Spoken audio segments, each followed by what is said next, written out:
Hi guys, welcome back to the YouTube channel of Oils Are Blessings. My name is Sam, and in this episode, I will share with you what you can do with your empty essential oil bottles. So if this is something that you would like to watch, please keep on watching.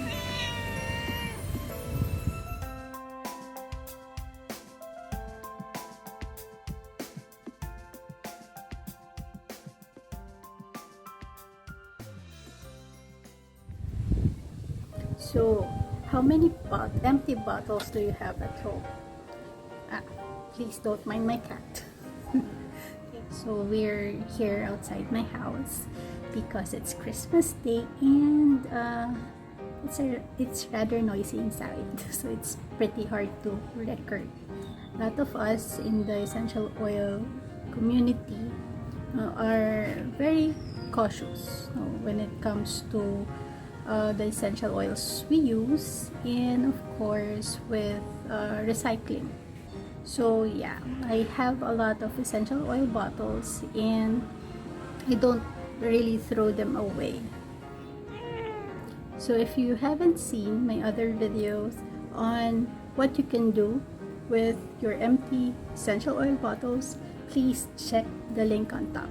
Okay, so today I'm sharing with you another tip on what you can do with your empty essential oil bottle. Walangaw. Okay. So, so this is an empty 15 ml essential oil bottle. So, what you can do is, well, I'm so tamad. But if you want it clean, you can get rid of the sticker because it's a peel-off sticker. So yeah, you can peel off.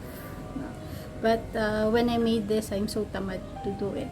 So you can actually reuse this and place your blend. Create a blend that you usually use.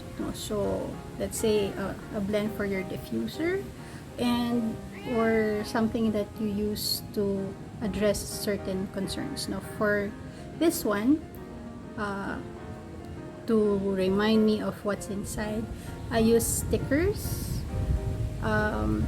Basically, yeah. So what oils I used and what it is for. So para I know what it is when I pick it up. So yeah.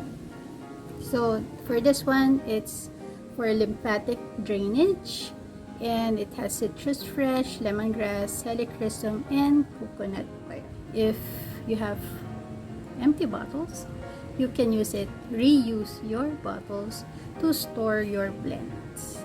So if this is something that you think is useful, please do click the like button, subscribe, and hit that bell so that you will be notified the next time I have another video. If you want to learn more about essential oils or study aromatherapy under Amy Cowper, I will leave the link below.